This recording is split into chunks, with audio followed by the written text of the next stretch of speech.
Macam mana kalau Perang Dunia Ketiga terjadi? Apa yang anda akan buat? Adakah anda sudah menyediakan bunker di bawah tanah ataupun anda sudah bersedia untuk berperang untuk negara Malaysia? Itu adalah satu persoalan yang kita akan cuba jawab pada hari ini. Kenapa saya tanya soalan macam tu? Sebab saya tertarik dengan satu langkah Rusia untuk memberikan amaran kepada negara-negara barat. Mereka membuat latihan melancarkan peluru nuklear jenis taktikal. Ini untuk memberitahu negara barat, okey, kalau kamu masih berdegil, kami ada nuklear dan kami boleh gunakan nuklear ini. Ini menimbulkan satu lagi persoalan. Adakah dengan penggunaan peluru nuklear ini akan mencetuskan Perang Dunia Ketiga? Sebab kenapa? Kalau Rusia sudah menggunakan peluru nuklear mereka, mestilah negara-negara barat akan menggunakan peluru nuklear mereka juga. Tiada siapa yang mahu Perang Dunia Ketiga berlaku. Tidak Vladimir Putin, tidak Joe Biden, mungkin Netanyahu. Tetapi kedua-dua pemimpin ini, mereka tidak mahu Perang Dunia Ketiga. Kenapa? Sebab Perang Dunia Ketiga akan menyebabkan banyak kematian. Perang Dunia Kedua mencatatkan sebanyak 75 juta sehingga 80 juta kematian dan kerosakan di seluruh dunia. Bayangkan, kalau Perang Dunia Ketiga tercetus, mesti angka akan mencecah sehingga bilion. Dan itulah yang kita akan cuba jawab di dalam ulasan saya pada hari ini. Kita akan buat analisis tentang apa yang berlaku dan kita akan tengok apa yang akan terjadi. Que la France n'y était pas favorable. Ces points d'ailleurs étaient totalement mis en œuvre et il ne faudrait pas exclure qu'ils nécessitent des sécurisations qui justifient ensuite quelques éléments de déploiement. Заговорили о возможности отправки на Украину натовских. Есть оружие, да знают об этом. Сейчас только я сказал. Тоже есть оружие, которое может поражать цели на их территории. Что все это реально грозит конфликтом с использованием ядерного оружия, а значит уничтожением цели.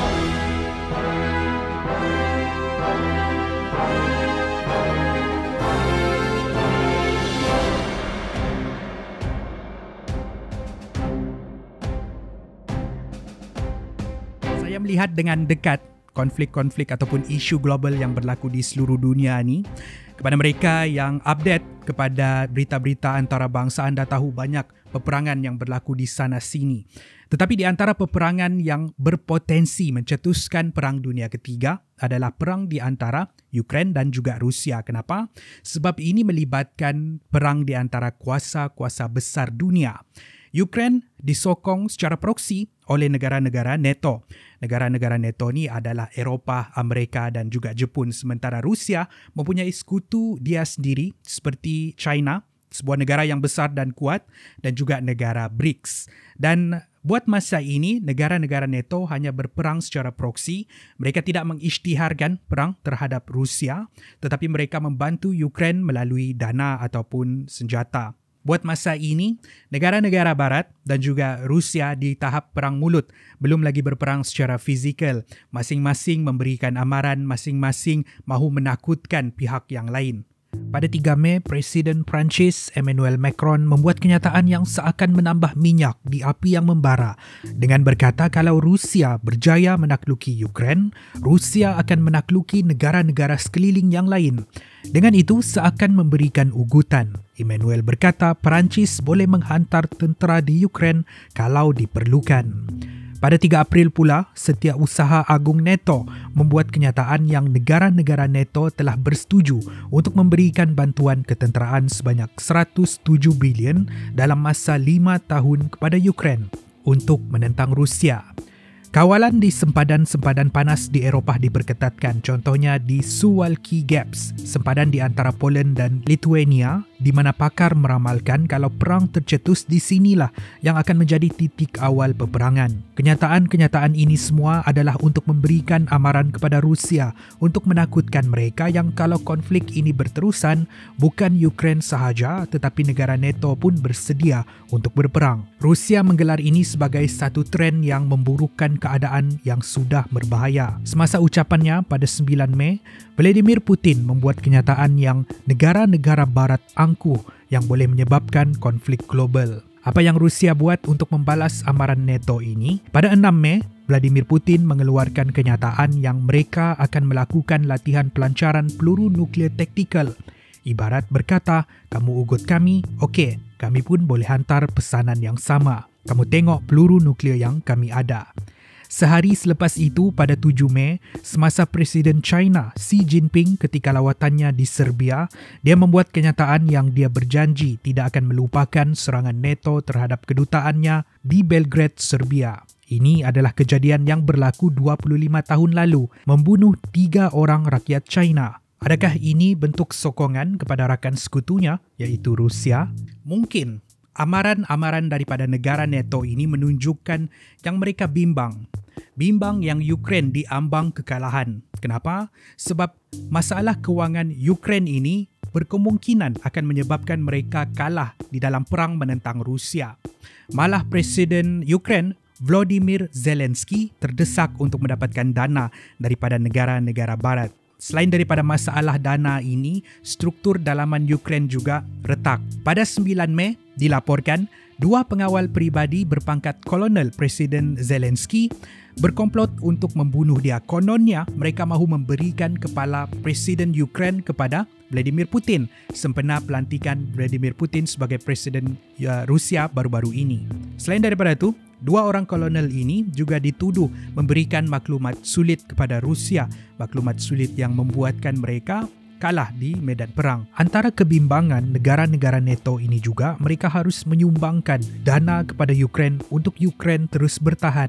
Menurut pengarah CIA, dia memberikan amaran yang Ukraine berkemungkinan kalah hujung tahun ini kalau mereka tidak menerima dana. Persoalannya, sampai bila negara-negara NATO ini sanggup? Malah, pelan negara NATO yang dicadangkan untuk memberikan dana sebanyak 107 bilion dalam masa 5 tahun tadi pun bukan semua negara bersetuju. Menteri Luar Hungary menggelar ini sebagai pelan yang gila. Hungary tidak akan terlibat dengan misi gila ini walaupun menerima tekanan. Sebab pelan tersebut menurutnya akan mengubah posisi negara-negara NATO dari mempertahankan kepada menyerang. Ini akan menyebabkan perang skala besar. Namun begitu, Rusia pun menghadapi tekanan kewangan yang sama. Disebabkan oleh perang ini, negara-negara barat memberikan boikot yang sangat-sangat dahsyat kepada Rusia. Walaupun begitu, menurut laporan daripada IMF, ekonomi Rusia dijangkakan akan meningkat sebanyak 3.2%. Ini disebabkan kebergantungan Rusia tidak lagi kepada negara barat tetapi di negara-negara Asia termasuklah di Asia Tenggara. Kita berbalik kepada persoalan asal tadi. Adakah Perang Dunia Ketiga akan tercetus? Untuk ini kita kena lihat pencetus kepada Perang Dunia Ketiga, iaitu senjata nuklear.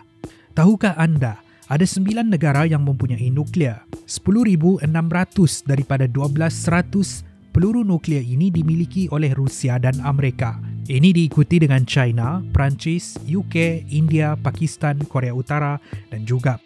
Di antara 10,000 lebih peluru nuklear ini, tiada satu pun yang pernah digunakan semasa perang. Kalau ada peluru nuklear yang dilancarkan, ini akan dibalas dengan pelancaran peluru nuklear dari pihak lawan. Ini kemudian akan mewujudkan rantaian pelancaran peluru nuklear di seluruh dunia yang kemudian membawa kepada kehancuran peringkat global. Ada satu benda yang kita perlu faham tentang ugutan Rusia ini.